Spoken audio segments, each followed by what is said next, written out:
Sanitario. Para comenzar esta jornada vamos a iniciar con la plenaria que nos dictará el doctor Joaquín Cayón de las Cuevas, que es coordinador del Consejo Directivo de la Red Iberoamericana de Derecho Sanitario. Voy a leer una semblanza curricular del doctor para pasar luego a darle el uso de la palabra. Joaquín Cayón es doctor en Derecho y director del Grupo de Investigación en Derecho Sanitario y Bioética del Instituto de Investigación Sanitaria Valdecilla, centro español dependiente de la Universidad de Cantabria y de la Consejería de Sanidad. Asimismo, es coordinador del Consejo Directivo de la Red Iberoamericana de Derecho Sanitario y secretario general de la Asociación Europea de Derecho Sanitario. Desde la perspectiva investigadora, ha participado en diferentes proyectos de investigación, tanto como europeos y latinoamericanos. Actualmente es uno de los 6 investigadores europeos que participa en la Jean Monnet Network on Health Law and Policy, un consorcio de universidades norteamericanas y europeas liderado por Dalhousie University en Canadá y financiado por la Unión Europea. Autor de más de 70 publicaciones, es miembro del consejo editorial de varias revistas jurídicas estadounidenses, brasileñas, polacas y españolas. Ha sido consultor del Instituto del Banco Mundial en la Iniciativa Regional sobre Priorización, Equidad y Mandatos Constitucionales en Salud y experto invitado del Consejo de Europa en relación con el Convenio Europeo de Derechos Humanos. Cuenta con el premio Alfredo Gorostegui Corpas de Trabajos Jurídicos en la Universidad de Cantabria, el premio iberoamericano al mejor póster en Derecho Sanitario en la Universidad de Costa Rica en el año 2014 y con la distinción de visitante ilustre por la Universidad Nacional de Tucumán. Sus actuales líneas de investigación son la interrelación entre el derecho sanitario y el derecho de consumo como manifestaciones de la interfaz entre derecho público y privado, la responsabilidad sanitaria por servicio y por producto, los derechos de los pacientes, las técnicas de reproducción asistida y los conflictos al final de la vida. El doctor Joaquín Cayón nos hablará sobre el tema los derechos reproductivos como derechos humanos, universalidad versus dimensión nacional. Gracias. Bueno, pues bien, muchas gracias por las amables palabras de presentación. Buenos días a todos. Efectivamente, cuando en la preparación de este Congreso Iberoamericano de Derecho Sanitario se estuvo barajando el tema que de alguna manera constituía el leitmotiv de este Congreso, se habló de la salud como derecho humano fundamental, el estado del arte, y inmediatamente comprobé que en este Congreso está involucrada la Comisión de Derechos Humanos de México. Y me pareció muy interesante la interrelación entre derecho de salud y derechos humanos, o la concepción, en este sentido, del derecho a la salud como un derecho humano fundamental. No obstante, cuando hablamos del derecho a la salud, creo que muchas veces pecamos de una cierta generalidad y en este sentido quise concretar mi intervención en un derecho muy concreto, o unos derechos muy concretos, como son los derechos reproductivos. Y en este sentido quería compartir con todos vosotros el debate que, al menos en el ámbito europeo, estamos teniendo hoy en día entre dos extremos en la concepción de los derechos reproductivos en particular y de los derechos humanos en general, que es la tensión dialéctica que existe entre universalidad y nacionalización o dimensión nacional. Bien es conocido que los derechos reproductivos y distintas declaraciones internacionales de derechos humanos han sido concebidos justamente con esa categoría, como derechos humanos que por tanto se caracterizan por las 3 notas principales que son predicables de cualquier derecho humano. La universalidad, abarcan a todos los seres humanos con independencia de su lugar de nacimiento, lo cual ya predetermina, como luego posteriormente expondré, un mínimo estándar común en todos los países, la interdependencia, puesto que están interconectados, vinculados con otros derechos humanos, y en definitiva, la indivisibilidad. Estas 3 características, universalidad, interdependencia e indivisibilidad, también, lógicamente, son predicables de los derechos reproductivos como derechos humanos. También me gustaría incidir en esta primera consideración preliminar en la diferencia entre derechos sexuales y derechos reproductivos. Como es bien conocido, los derechos sexuales estarían ligados con el libre desarrollo de la personalidad y harían referencia a 2 tipos de cuestiones. Por una parte, el desarrollo de la propia sexualidad, y tenemos distintas categorías: heterosexual, homosexual, transexual, bisexual, transgénero. Y en segundo término, y esto ya me parece más importante, el derecho a determinar si queremos o no vincular nuestra actividad sexual con una finalidad reproductiva. Distinto del concepto de derechos sexuales estaría la categoría de derechos reproductivos. Y en este sentido, dentro de lo que serían los derechos reproductivos, lógicamente cabe distinguir una dimensión negativa y una dimensión positiva. La dimensión positiva de la categoría que conocemos como derechos reproductivos sería el derecho a la procreación, en la que juega un importante papel la institución a la que me voy a referir en la ponencia de hoy, las técnicas de la reproducción asistida y el acceso a las mismas. Dentro de los derechos negativos a la reproducción estaría el derecho a no procrear, lo cual nos llevaría a toda la problemática de la interrupción voluntaria del embarazo y de la esterilización, ya sea voluntaria o sea forzosa. Quería, por tanto, en este primer cuadro, de alguna forma, enfocar cuál es el análisis de mi intervención, dejando claro desde el minuto 1 que la misma se va a referir al debate entre universalidad y dimensión nacional en relación con los derechos reproductivos positivos, es decir, el derecho a procrear. Bien, no me voy a detener, lógicamente, en todas las declaraciones internacionales que sobre los derechos reproductivos existen en esta materia. Me gusta especialmente, porque creo que es una definición muy ajustada, la que se proporcionó en el programa de acción de la conferencia internacional que se celebró en El Cairo, Egipto, en el año 1994. ¿Qué entendemos por derechos reproductivos? Derecho básico de todas las parejas e individuos. Y aquí, cuando hablo de parejas e individuos, quiero particularmente centrarme en la expresión individuos, puesto que la Declaración del Cairo explícitamente reconoce el derecho y la facultad de los individuos por sí solos, sin necesidad, por tanto, de llevar a cabo esta acción con una pareja, a tres tipos de cuestiones: a decidir libre y responsablemente el número de hijos y el espaciamiento de los nacimientos, a disponer de la información y de los medios para lograrlo, y luego vendría, en tercer término, la dimensión negativa, a adoptar decisiones relativas a la reproducción sin sufrir discriminación, coacciones o violencia.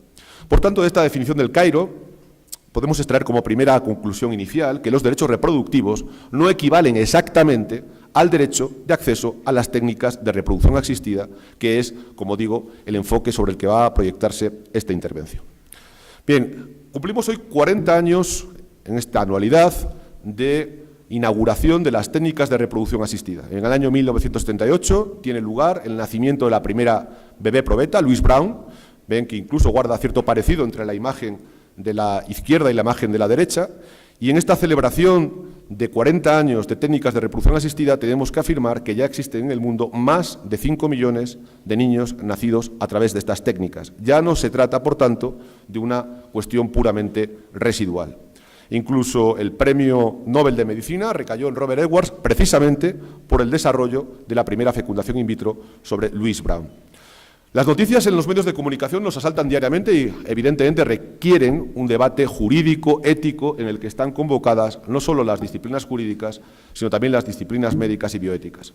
Les pongo aquí algunas de las noticias que he podido recopilar. Mujer de 65 años que da luz a cuatrillizos, lógicamente con donación de óvulo.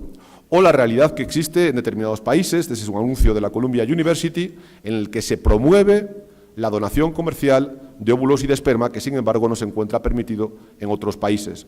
Y la historia continúa. Les traigo aquí, les rescato una noticia del primer bebé del mundo con la técnica del ADN de 3 padres, el padre genético, el donante y un tercero que aportaba semen para poder llevar a cabo esta fecundación in vitro. En definitiva, de este breve repaso de noticias podemos fácilmente percibir que nos encontramos ante un debate en el sentido de determinar si de verdad el derecho al acceso a las técnicas de reproducción asistida es o no un derecho humano y, en caso de que lo afirmemos positivamente, cuáles serían los límites para proceder a este acceso. Muy rápidamente, porque es conocido de muchos de ustedes, pero creo que es necesario para la explicación que luego veremos cuando analicemos la jurisprudencia de los tribunales europeos de derechos humanos, las técnicas de reproducción asistida fundamentalmente son 2, la inseminación artificial y la fecundación in vitro. Dentro de la primera distinguimos la homóloga, cuando se aporta semen de la propia pareja, o la heteróloga, cuando se trata de material seminal de un donante anónimo. En la fecundación in vitro también distinguimos entre fecundación homóloga y heteróloga según se trate de gametos propios o gametos parcialmente propios. Y fíjense que incluso las técnicas de reproducción asistida han desbordado lo que tradicionalmente era el mundo jurídico. Hoy se habla de la técnica ROPA, la recepción de óvulos de una pareja para ser implementados en la pareja homosexual, en este caso lesbiana, de la otra. Es decir, es un tipo de fecundación in vitro en el que una de las mujeres pone el óvulo y la otra pone el útero. Con lo cual, fíjense que uno de los clásicos adagios de que madre no solo hay una, queda de alguna forma en entredicho, porque sería un caso en el que por lo menos tendríamos dos. Finalmente, tendríamos que hacer una referencia a la gestación subrogada o maternidad subrogada. Los que piensan que la madre de alquiler es madre, prefieren hablar de maternidad subrogada. Yo ya les adelanto que tengo un concepto de la maternidad que no es biológico y por eso prefiero hablar de gestación. Atribuyo, por tanto, a la gestante simplemente ese papel, el de gestante, no el de madre. En todo caso, en la gestación subrogada tenemos básicamente dos modalidades. La modalidad tradicional, en la que la madre de alquiler aportaba no solo el vientre, sino también el óvulo. Por tanto, era madre desde el punto de vista gestacional y era madre también desde el punto de vista biológico. Sin embargo, hoy la gestación subrogada moderna es meramente gestacional porque generalmente se hace con óvulo ajeno precisamente para no generar un vínculo más intenso entre la madre de alquiler y el futuro nacido. En cualquier caso, nos encontramos ante un nuevo supuesto en el que se rompen los paradigmas clásicos, una ruptura entre la gestación y la maternidad. Se distingue entre una maternidad biológica y una maternidad gestacional. Permite, por otra parte, tener descendencia en supuestos de homosexualidad o en supuestos de incapacidad. Siempre estamos pensando en sujetos homosexuales. ¿Qué ocurre con una mujer o un varón que por la razón que sea no tiene pareja y quiere tener descendencia? Bien, este tema de la gestación subrogada es extraordinariamente polémico y es un contrato que en algunos países, como ustedes saben, es válido, en otros, como sucede en el caso de España, es nulo de pleno derecho, aunque no prohibido. Los juristas que hay en la sala dirán, ¿y esto cómo se come? Nulo de pleno derecho, pero no prohibido. Bueno, pues son estas cuestiones que el derecho a veces presenta para tratar de guardar un determinado equilibrio. Sí me gustaría detenerme en esta diapositiva, porque yo creo que mueve la reflexión. ¿Qué es la maternidad? Hay varios tipos de maternidad. Hay una maternidad biológica, maternidad biológica plena, porque soy gestante y el óvulo es mío, pero también hay una maternidad gestacional, solo gesto el embrión. Y luego también hay una maternidad social, como podría ser en el caso de la adopción. ¿Por qué? Y esta es una pregunta que comparto con todos ustedes. Los seres humanos siguen prefiriendo la maternidad biológica, la maternidad natural, cuando en teoría el concepto de maternidad, bajo mi punto de vista, tendría que estar más asociado al cariño, al afecto, a la protección, a la compañía, a lo que el Código Civil español, en este sentido tributario del francés, habla de velar y cuidar por los hijos. Fíjese que esta espiral del linaje genético es llamativa porque incluso, y esta es una estadística que se hizo en el ámbito de 8 países seleccionados en la Unión Europea, la adopción no es preferida a la gestación subrogada, cuando en teoría, si se trata de gestación subrogada plena, en la que no hay aportación ni de óvulo ni de semen, el vínculo genético con el niño es inexistente porque ni siquiera hay gestación. Bien, sentadas estas ideas, nos quedaría por examinar el diagnóstico genético preimplantacional, que también lo menciono aquí a los efectos de las sentencias que expondré en el ámbito del Tribunal Europeo de Derechos Humanos, que como saben es la modificación genética de un embrión para que después de esa modificación pueda ser implantado mediante fecundación in vitro en la mujer, solo con dos finalidades muy concretas, que es lo que se llama el bebé medicamento, fines terapéuticos para terceros, para un hermano, por ejemplo, o para incluso prevenir la transmisión de enfermedades que tienen los padres, muy típico en la fibrosis quística. Bien, la pregunta sobre la que pivota mi intervención es si existe un derecho fundamental a acceder a las técnicas de reproducción asistida. O en otros términos, ¿existe un derecho a tener hijos? Y en caso afirmativo, ¿este derecho es un derecho humano? ¿O por el contrario, existe un margen de apreciación para que los Estados puedan regular esta materia en la forma que crean conveniente en atención a los valores morales, éticos imperantes en una determinada sociedad? Bien, fíjense que hay distintos tipos de regulación en el acceso a las técnicas de reproducción asistida. Aquí les pongo una tabla, en Europa, en India, en Japón, en Estados Unidos, dependiendo del tipo de regulación, dependiendo del tipo de cobertura, dependiendo de la extensión de la cobertura. También hay distintos modelos en relación con si se requiere matrimonio, si simplemente una relación estable está permitida, si se permite o no a los solteros, si se permite o no a las lesbianas, y también en relación con lo que son las técnicas de reproducción asistida. Aquí tienen un pequeño cuadro sobre los tipos de técnica de reproducción asistida: fecundación in vitro, inseminación, donación de óvulos, donación de embriones, subrogación. Es decir, la heterogeneidad es absoluta. La pregunta es, ¿esta heterogeneidad en la regulación de las técnicas de reproducción asistida es compatible con la configuración de los derechos reproductivos como derechos humanos? Bien, en este sentido, me gustaría hablar de lo que se conoce como doctrina del margen de apreciación nacional. Los tribunales internacionales de derechos humanos, en principio, la Corte Internacional de Justicia, la Corte Interamericana de Derechos Humanos y, por supuesto, el Tribunal Europeo de Derechos Humanos, vienen aplicando, si bien con distinta intensidad, lo que se conoce como margen de apreciación nacional, que es el margen de discrecionalidad que en cuestiones conflictivas se permite a los Estados a la hora de apartarse de los convenios internacionales de derechos humanos. Esta es una creación jurisprudencial que no estaba tipificada en ningún tratado internacional y en un primer momento en la evolución histórica tenía como fundamento lo que se conoce como la better position, que significaba que en determinadas materias, y solo en determinadas materias, los tribunales nacionales estaban mejores situados que los tribunales internacionales para poder decidir una determinada cuestión. Esto implicaba, por tanto, que la decisión doméstica no podía ser revisada por el Tribunal Internacional. Era muy típico en lo que se llamaban los emergency cases, los casos de emergencia y de amenaza para la seguridad nacional. Por eso, por ejemplo, cuando el Reino Unido tuvo en prisión preventiva a terroristas de Al-Qaeda, impugnaron la decisión ante el Tribunal Europeo de Derechos Humanos y el tribunal dijo, no, doctrina del margen de apreciación nacional, porque los tribunales británicos en este caso están mejor situados, better placed, que los tribunales internacionales. Sin embargo, se ha dado un nuevo paso, al menos en el ámbito europeo, puesto que el margen de apreciación nacional, que en el fondo es apartarse de los tratados internacionales de derechos humanos, se permite cuando no hay lo que se denomina, abro comillas, consenso europeo identificable. Es decir, se subordina la aplicación de los derechos humanos a la existencia de un consenso. La pregunta está servida. ¿No es esto una negación del concepto mismo de derecho humano? En este sentido, el Tribunal Europeo en 2011 sentó esta doctrina en virtud de la cual no se aplican los tratados internacionales de derechos humanos, y leo literalmente, cuando existen implicaciones y cuestiones éticas y morales. Sin embargo, es obvio que si el mero hecho de la existencia de implicaciones éticas en relación con los derechos humanos permite no aplicar los convenios internacionales y, por tanto, permitir el margen de apreciación nacional, nos encontraríamos ante la inauguración de un cierto relativismo jurídico-cultural en el que todo vale, en el que hay barra libre en el bar de los derechos humanos y, por otra parte, desde una perspectiva bioética, creo que sería un supuesto de neutralidad moral que, desde luego, es inaceptable.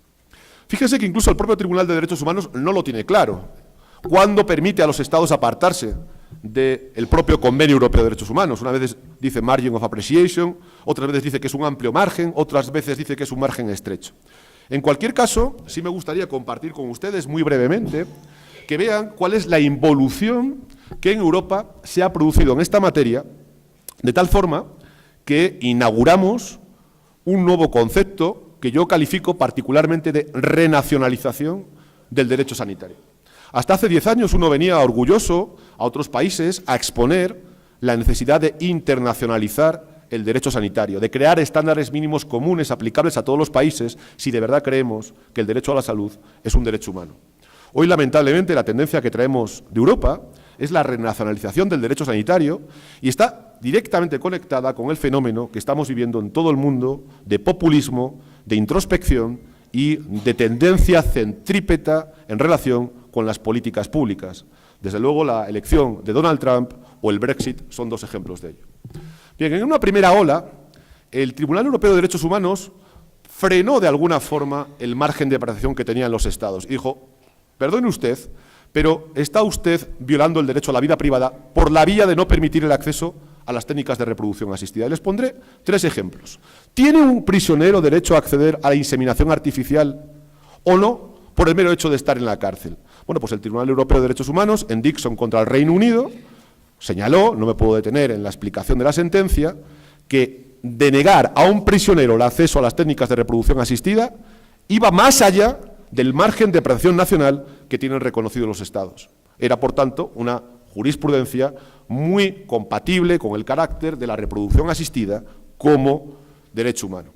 Un segundo caso se refirió también a los límites al diagnóstico genético preimplantacional. Esta es una sentencia curiosa que me voy a detener un poco más en ella. Es el caso Costa y Paván contra Italia, Costa y Paván es una pareja italiana que descubre que son portadores de fibrosis quística y quieren utilizar el diagnóstico genético preimplantacional para evitar su transmisión a su hijo. Fíjense qué paradoja y la hipocresía que a veces tenemos en el ámbito de los derechos humanos. Las técnicas de reproducción asistida en Italia están vinculadas a un diagnóstico de infertilidad. Con lo cual, las autoridades italianas dijeron, no, usted no puede emplear el diagnóstico genético preimplantacional, porque no son infértiles. Aborte. Claro, dijo el Tribunal Europeo de Derechos Humanos, esta es una solución desproporcionada. Si se puede abortar, tiene que ser posible recurrir al diagnóstico genético preimplantacional y, por tanto, excedía del margen de apreciación nacional que se concede a los Estados. Y comparto una tercera decisión con ustedes, que de alguna forma venía a solucionar en Europa el problema de la gestación subrogada. Bueno, les voy contando. La gestación subrogada, aquí lo tenemos, la gestación La gestación subrogada presenta como problema que en muchos países no se encuentra reconocida, como saben, con lo cual muchas personas lo que tienen que hacer es hacer turismo reproductivo, ir a un país en el que esté permitida, y el problema viene a la vuelta, cuando tratan de traer a los hijos de vuelta al país de origen. Este tema se planteó en dos casos ambos franceses, Manesson contra Francia y Labase contra Francia, del año 2014, las sentencias de la misma fecha. Se trataba de dos parejas que gestaron menores a través de la gestación subrogada, respectivamente en California y Minnesota, y esta gestación se hizo con óvulos donados, pero el esperma era del padre intencional, del padre comitente. A la vuelta, las autoridades francesas deniegan la inscripción en el registro civil en favor de los padres comitentes o padres de intención, porque la gestación subrogada está prohibida en Francia y porque no era posible con arreglo al derecho francés. Nuevamente, el Tribunal Europeo de Derechos Humanos dice que esta decisión francesa sobrepasa la doctrina del margen de apreciación nacional, porque entiende que lo importante es satisfacer el interés del menor. Pero fijaros que estas sentencias llegan tarde. La sentencia condena a Francia simplemente a 5.000 euros, que no llegan a 5.000 dólares, por daño moral a los padres, cuando los niños ya tenían 14 y 13 años y, por tanto, la solución era absolutamente inútil. Bien, en cualquier caso me quedo en estos tres supuestos con que el Tribunal Europeo de Derechos Humanos utilizaba los derechos humanos como técnica para frenar determinadas decisiones nacionales en la materia. La última sería el caso Paradiso Campanelli. Es una pareja italiana que trata de tener descendencia por fecundación in vitro, no lo consigue, acude a la gestación subrogada en Rusia con gametos donados. A diferencia del caso anterior, en este caso no había material genético de los progenitores. En los casos Manesson y Labase en Francia se trataba de embriones generados con óvulos donados, pero el esperma era propio. Aquí por lo menos había algún tipo de vinculación genética. No ocurría lo mismo en Paradiso Campanelli contra Italia. Vuelven los bebés a Italia y, como les acabo de comentar, la fecundación heteróloga está prohibida en Italia, con lo cual las autoridades italianas se niegan a reconocer los efectos de esta paternidad. Y fíjense qué hacen. Llevando al extremo una lógica jurídica, ponen a los menores a los 7 meses de nacimiento bajo el cuidado de los servicios sociales, iniciándose un expediente de preacogimiento. En el año 2013, y todavía sin tener determinada la afiliación, el menor es acogido por una familia con el fin de ser adoptado. Fíjense la solución de la Corte de primera instancia. Se considera que se ha producido una vulneración del derecho humano, pero no de los padres a tener hijos, sino de los hijos a tener padres, que creo que es el nuevo enfoque que hay que tener en cuenta en relación con las técnicas de reproducción asistida. Y, en definitiva, se considera que la actuación italiana es desproporcionada. Hay que atender al superior interés del menor con independencia de la existencia o no de vínculo genético. En este caso se condena a Italia a 20.000 euros. Ya les adelanto que las condenas por daño moral del Tribunal Europeo de Derechos Humanos son ridículas, estas de las altas, 20.000 euros. Pero fíjense que ocurre algo parecido a lo que les acontecía en Manesson y Labase. Cuando el Tribunal Europeo de Derechos Humanos se pronuncia, el niño ya estaba adoptado desde el año 2013. Bien, sin embargo, esta sentencia recurrida dentro del propio Tribunal Europeo de Derechos Humanos y la Gran Sala, año 2017, año pasado, acogiendo esta corriente de renacionalización de Estados-nación, de desinternacionalización del derecho en general y, lógicamente, del derecho de los derechos humanos en particular, en vía de apelación, reconoce la posibilidad italiana de denegar la filiación en base a la doctrina del margen de apreciación nacional. Indiscutiblemente, solución terrible que tendrá consecuencias. Hay otras decisiones en esta materia en las que la Unión Europea y el Consejo de Europa vienen enseñando la patita sobre la renacionalización de los derechos humanos. Por ejemplo, en la revocabilidad del consentimiento. No me voy a detener en ello porque me gustaría disponer de un pequeño tiempo por si podemos intercambiar algún parecer. Se trataba de una señora que sufría cáncer de ovario, se somete a fecundación in vitro y tenía 6 embriones crioconservados. Pero ¿qué ocurre? Que su pareja, como habían roto, revoca el consentimiento. Dice, yo ya no quiero tener hijos contigo. ¿Tiene derecho la señora a utilizar los embriones crioconservados que había tenido con su anterior pareja? Ella alegaba que era su última oportunidad de tener un hijo. Y él decía, yo no puedo ser forzado a procrear. El Reino Unido decidió que prevalecía el derecho del varón y, en este caso, el Tribunal Europeo de Derechos Humanos entendió que se trataba de un caso que entraba dentro del margen de apreciación nacional. Aquí lo comparto. Pero más grave son los 2 últimos casos que comparto con ustedes. Prohibición de donación de gametos en Austria. Austria es, junto con Italia, uno de los países europeos más conservadores, lógicamente hago exclusión del Vaticano, en esta materia, que impide y prohíbe el acceso a la donación de esperma y de óvulos para tener fecundación in vitro. Hay unos austriacos que demandan al Estado austriaco precisamente por esta prohibición. Y fíjense lo que llega a afirmar el Tribunal Europeo de Derechos Humanos.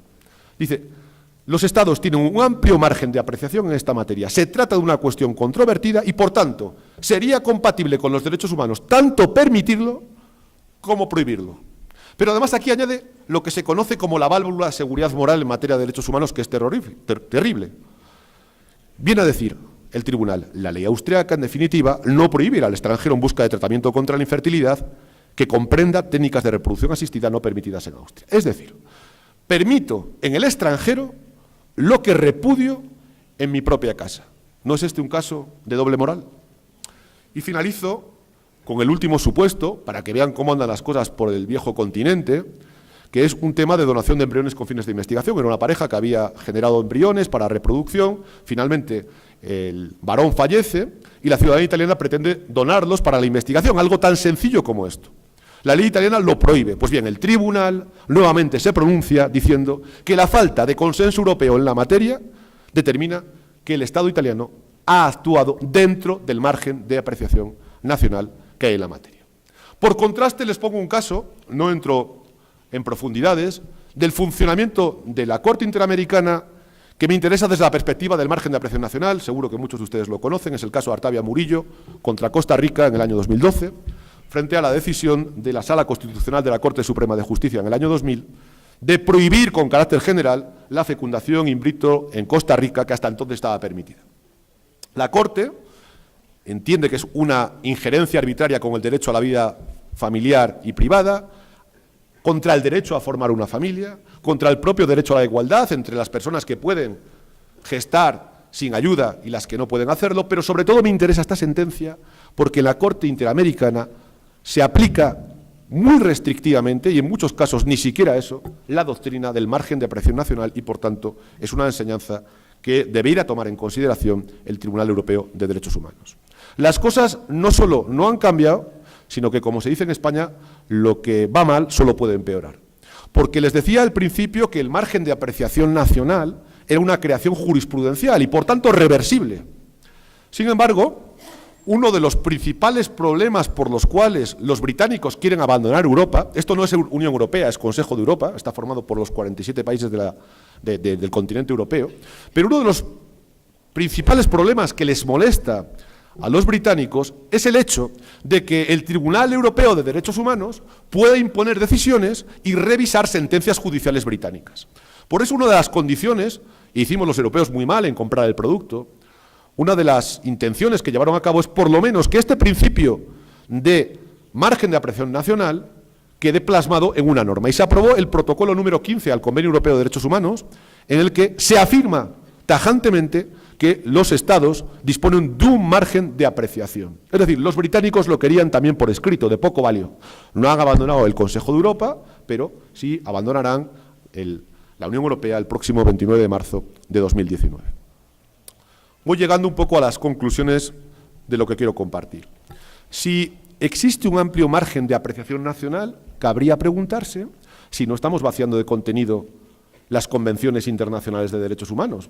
¿De qué me sirve proclamar un derecho humano fundamental a la salud, un derecho humano al acceso a las técnicas de reproducción asistida, un derecho humano a lo que fuere, si luego se reconoce a los Estados la posibilidad de apartarse de ese instrumento por la vía de la jurisprudencia del Tribunal Internacional que la tiene que aplicar? Incluso fíjense que comprando el argumento del Tribunal Europeo de Derechos Humanos, no, mire usted, cuando no haya consenso europeo identificable, yo no lo aplico. Bueno, es que ni siquiera sabemos qué es consenso europeo, ya de alguna forma me rechina que un derecho humano esté vinculado al consenso. Dicen los chinos que una necedad repetida por 7 millones de boca no deja de ser una necedad. Nadie sabe lo que es el consenso europeo identificable. En algunas sentencias se ha hablado de una tendencia legislativa, en otros casos se ha hablado de una tendencia social. ¿Tiene que ser solo europeo? Porque hay sentencias que citan, por ejemplo, países de la Commonwealth, como Australia, como Canadá u otros. En definitiva, y abundaré en las conclusiones en esta cuestión, creo que nos encontramos en materia de derechos humanos, y lo centro y lo concentro sobre todo en el ámbito de la reproducción asistida, ante una imperiosa necesidad de armonización, que se traduciría fundamentalmente en la necesidad de encontrar estándares mínimos si de verdad queremos preservar la nota de la universalidad como una característica propia, como una impronta peculiar de la configuración de un derecho humano. Si el derecho humano no es universal, será otra cosa. Será un derecho nacional, será una facultad que reconoce el ordenamiento jurídico, estará más o menos garantizada. Pero un derecho humano es algo más. Un derecho humano se reconoce, como decía al principio, con independencia del lugar de nacimiento del sujeto y, por tanto, con independencia del ordenamiento jurídico nacional que le resulta aplicable. Y fíjense si no las consecuencias que habrá en esta materia. La primera será el turismo reproductivo. La gente no para. Si no tiene una salida, buscará una rendija. Ya hay países en los que, por ejemplo, el tema más polémico, que es la gestación subrogada, los vientres de alquiler, tienen permitida esta técnica. Australia, Bielorrusia, Camerún, Grecia, Hong Kong, en determinadas regiones, etc.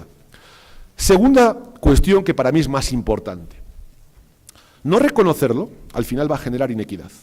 Va a generar una ciudadanía censitaria entre los que disponen de dinero suficiente para poder sufragar el acceso a estas técnicas y de los que no lo tienen. Podemos estar creando paternidades y maternidades de dos niveles, paternidades censitarias, en definitiva, que atienden al nivel de renta de los progenitores, no en este caso biológicos, pero sí artificiales. Fíjense lo que es un tratamiento de una subrogación uterina en Estados Unidos. No menos de $90.500. Los honorarios de la agencia suelen ser 22.000, la evaluación médica y psicológica de la madre subrogada 1.800, su seguimiento psicológico 3.000, la compensación a la madre subrogada que daría lugar para un gran debate, porque se supone que no tiene que ser comercial, en algún caso son $30.000. Tercera consecuencia de no regular. Y piensen, y creo que esto lo entronco de alguna forma con la intervención inicial estupenda del ministro Cossío en la inauguración de este congreso, que no regular es regular, no hacer es hacer y no optar es optar. Tercera consecuencia, la clandestinidad. Les traigo una noticia de España mismamente, no está permitida la gestación subrogada, ni la comercial ni la altruista, y claro, ya empieza a haber casos de gente que no se puede pagar el acceso a esta técnica a Ucrania o a Rusia y lo hace en propio territorio nacional, detenido una pareja y una madre de alquiler por la venta de una recién nacida de 10.000 euros. Cuarta consecuencia, la inseguridad jurídica. Es bien conocido el caso Kari Ann Bolden, que provocó un incidente diplomático entre Noruega e India. Noruega da por madre a la gestante, por tanto da prevalencia al contrato de subrogación, mientras que India da por madre a la subrogante. Y en definitiva, y voy acabando, quinta consecuencia de este fenómeno, hemos hablado de clandestinidad, hemos hablado de inequidad, hemos hablado igualmente de inseguridad jurídica. La quinta consecuencia es la creación, al menos en Europa, creo que también esto es predicable en el mundo, de un auténtico mercado europeo de la fertilidad. El tema de la gestación subrogada les podrá merecer a cada cual su propia valoración ética o moral, pero lo que es claro es que el fenómeno es imparable y ha venido para quedarse. ¿Qué ocurre en Europa? Hay un mercado europeo en el que el cliente distingue entre las regulaciones liberales, Las clásicas son las de España, las del Reino Unido, las de Grecia, y las regulaciones más restrictivas, que son la mayoría. Siempre se suele citar como ejemplos más paradigmáticos Francia e Italia. ¿Qué hace el cliente? Bueno, pues lo primero que examina es la lista de espera. Si está permitido, voy a aquel país que tenga una lista de espera menos larga. También va al país que garantice el anonimato del donante. Sobre esto hay un largo recorrido en el que ahora no puedo entrar. Pero hay países que ya están permitiendo que el donante de semen no sea anónimo, porque entienden que hay que garantizar no tanto el derecho a la madre a tener maternidad sin conocer al donante, como el derecho al hijo a conocer sus orígenes genéticos. De hecho, en nuestro país ahora hay un extraordinario debate porque nadie entiende cómo es posible que el hijo adoptivo tenga derecho a conocer sus padres biológicos y no lo tenga el hijo nacido a resultas de la reproducción asistida. Y también, como tercer criterio, en este mercado europeo de la fertilidad, que lo extiendo, obviamente, a nivel mundial, se atiende a la mayor oferta de gametos. Les pongo aquí un anuncio de lo que está ocurriendo en España, por si alguno lo quiere visitar y se encuentra en esta situación. Vacaciones en España con embarazo incluido. Miles de extranjeros acuden a clínicas españolas especializadas en reproducción y no se ve en la diapositiva, está abajo del todo, pero yo se lo leo. Escapada a España, el plan, 2 semanas de playa, visita a la clínica de técnicas de reproducción asistida y volvemos embarazadas. Bien, esto es lo que está generando la falta de regulación, que, insisto, es también una opción legislativa. Mientras tanto, ¿qué ocurre? Bueno, lógicamente, la ciencia no va a parar. La ciencia no nos va a esperar a los juristas. Hay alternativas, como trasplante de útero. Ya hay el primer nacimiento en el mundo tras un trasplante de útero, que llevaron a cabo determinados cirujanos suecos. O incluso ya se habla de la fábula de la ectogénesis, que era el término referido a la idea del desarrollo de fetos extrauterinos, fuera del vientre materno. Fijaros que esta primera mención parecía que era futurista en la fábula moral que escribió Charles Kingsley en el año 1863, siglo XIX. No solo Julio Verne imaginó cosas que luego sucedieron. ¿Cuál es mi propuesta en esta materia? La primera, regular, porque si los poderes públicos no regulan, el mercado nos regulará a nosotros. Evidentemente es una materia muy conflictiva porque dependerá del país, pero si de verdad afirmamos, como decía al principio de mi intervención, que los derechos reproductivos son derechos humanos, lo que caracteriza a un derecho humano es la garantía de un mínimo común asistencial independiente del ordenamiento jurídico nacional.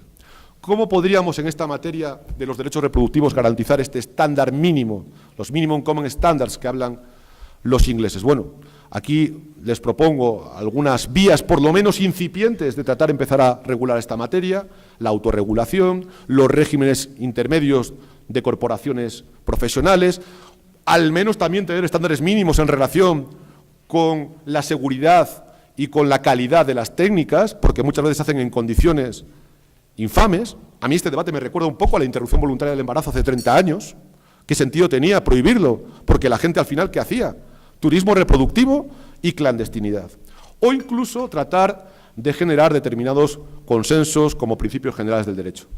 En este sentido, se ha llevado a cabo alguna idea en la materia, como determinadas guías clínicas.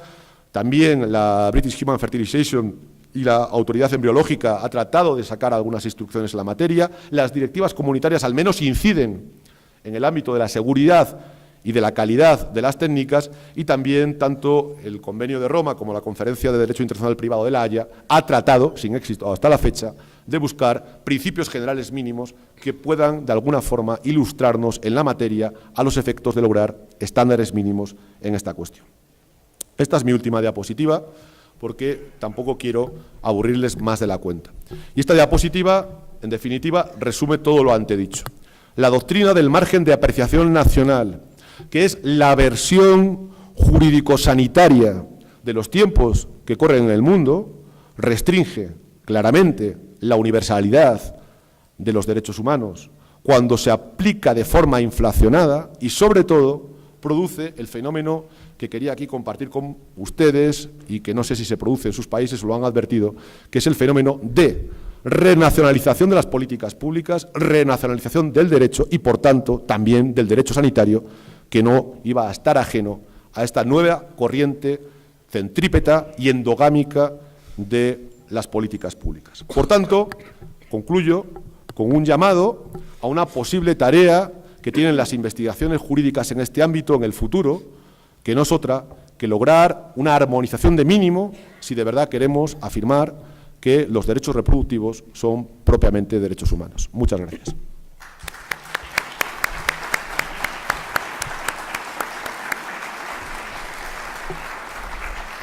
Muchas gracias al doctor Joaquín Cayón, porque él así lo pide, aunque tenemos poco tiempo. Me gustaría ver si alguien quisiera hacer algún comentario o alguna pregunta. Yo creo que podemos dar tiempo solo para 2. Aquí, si nos ayuda alguien con el micrófono, en esta fila, cuarta fila, por favor.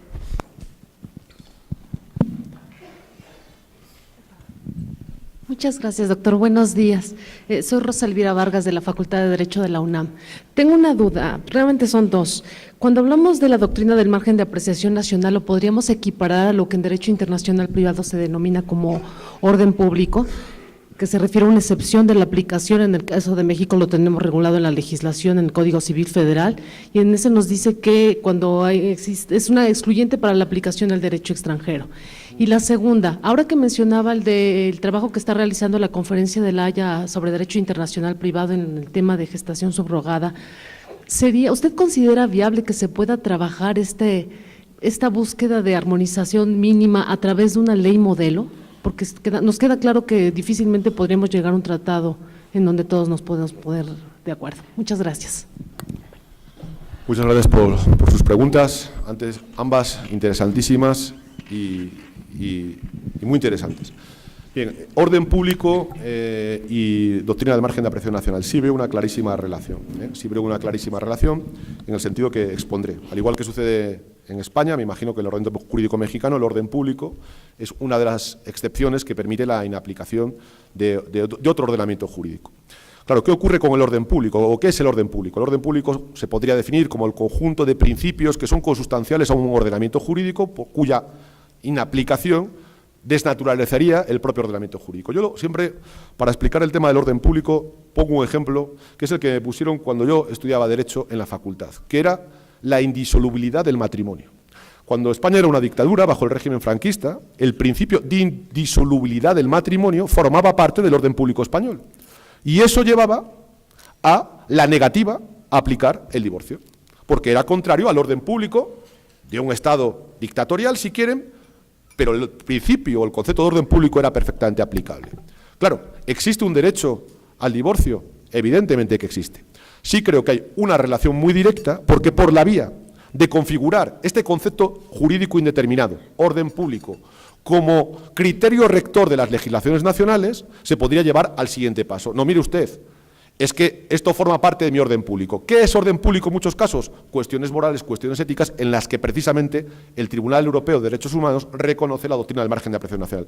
Por tanto, no son cuestiones equivalentes. La doctrina del margen de apreciación nacional es el cierto margen de discreción que permite a los Estados para no aplicar una determinada materia, que no tiene que ser una materia de orden público necesariamente, ¿vale? Ahora bien, sí suelen ser materias que los propios Estados nacionales consideran integrantes de su orden público nacional. En relación con la segunda, la posibilidad de adoptar una ley modelo a través de la Conferencia de La Haya, le manifiesto clarísimamente mi absoluto pesimismo. Como técnica sería muy loable y creo que sería, como cualquier ley modelo, una cuestión que se situaría entre el hard law y el soft law, es decir, no lo obligo a llevar a cabo, pero bueno, doy pautas, como ha ocurrido, por ejemplo, en el ámbito del derecho mercantil o en otros ámbitos del derecho internacional privado, como usted conoce perfectamente. Sin embargo, soy extraordinariamente escéptico porque, y con esto acabo de responderle, creo que estamos peor incluso que hace 5 o 6 años, al menos en el ámbito europeo. ¿Por qué estamos peor? Porque hace 5 o 6 años teníamos la necesidad de armonizar, pero al menos la doctrina del margen de apreciación nacional se aplicaba de forma muy restrictiva. Ahora estamos incluso peor. Por tanto, yo, por finalizar, en este momento solo veo soluciones en el soft law level, en el nivel de soft law, a través de, 1, autorregulación y 2, a través de directivas en materia de calidad y seguridad. Una última reflexión. No deja de ser paradójico que el derecho comercial en el ámbito de la Unión Europea constituya el único título de legitimación para armonizar. Cuando se trata de armonizar cuestiones que afectan a las empresas, ahí no hay nunca ningún problema. Soy extraordinariamente escéptico en estos momentos en que la conferencia lo pueda generar, e incluso en el ámbito del Consejo de Europa he tenido oportunidad de participar en los debates y se han clausurado en el sentido de que ya ni siquiera hay consenso para hablar sobre la posibilidad de consenso. ¿Alguien más? Bueno, yo solo quisiera hacer un comentario, porque me pareció muy interesante cuando el doctor Joaquín Cayón nos plantea una serie de casos relevantes resueltos por el Tribunal Europeo, frente a uno y los criterios en general que emite la Corte Interamericana. Y yo veo una constante y una constante que hace la diferencia en idiosincrasia. Me parece que la protección de derechos humanos desde Latinoamérica parte del hecho de que hemos tenido de manera generalizada una restricción en nuestros países, al interior de nuestros países, del ejercicio de derechos humanos. Entonces, en el afán de potencializarlos, yo me explico muy bien que la Corte Interamericana sea progresiva y entonces intente que sus declaraciones o sus resoluciones vayan más allá de las políticas nacionales. Y veo un origen distinto en la protección de derechos humanos en Europa. La protección allá es algo que en cada nación, en cada país, tiene un contexto distinto, y entonces el Tribunal Europeo se enfrenta a esa posibilidad de proteger o esa posición nacional de los estados europeos de proteger sus derechos, y solo en ciertos casos se potencializan al nivel de comunidad. Eso ha ocurrido con algunos, se vio muy claro, por ejemplo, en la protección de la información pública gubernamental. En Latinoamérica hubo un boom para que se hiciera pública la información, mientras que en Europa, al mismo tiempo, había un boom para proteger a los derechos personales, ¿no? Entonces, me parece que ahora este es otro buen ejemplo de cómo esos sentimientos de origen dan lugar a estas paradojas y estas diferencias en Latinoamérica frente a Europa. Esa es una opinión, una observación mía. No, muy interesante, solo un breve apunte. Sin duda, el distinto origen de los derechos humanos o el más tardío desarrollo en el ámbito latinoamericano puede haber influido en la distinta concepción, no hay duda en ello. Pero también pensemos que el origen histórico de los derechos humanos en Europa fue más temprano, pero en relación con los derechos civiles y políticos. Estos derechos reproductivos son derechos que han nacido en todo el mundo al mismo tiempo. El caso de Artavia Morillo, la Corte lo suprimió en el año 2000. Y en cualquier caso, lo que yo sí advierto en Latinoamérica, y lo digo con admiración, y creo que es el punto diferencial, hay por parte de los Estados una aceptación más pacífica de la revisión internacional de las decisiones domésticas. En Europa vivimos una oleada de exaltación de la soberanía nacional y, por tanto, cualquier revisión o cualquier actuación, tanto del Tribunal Europeo de Derechos Humanos como del Tribunal Europeo de Justicia, se ve como una injerencia intrusiva en relación con el poder estatal. Bueno, pues muchísimas gracias al doctor Joaquín Cayón. Creo que es un tema sobre el que tenemos que seguir trabajando conjuntamente, muy interesante. Vamos a darle un aplauso para despedirlo de él. Y le damos una constancia por su participación y un regalo por parte de la organización. Gracias. Les pido que permanezcan en sus lugares porque vamos a hacer el ajuste para comenzar con la siguiente mesa. Fui breve, ¿eh? Muy bien, ¿no?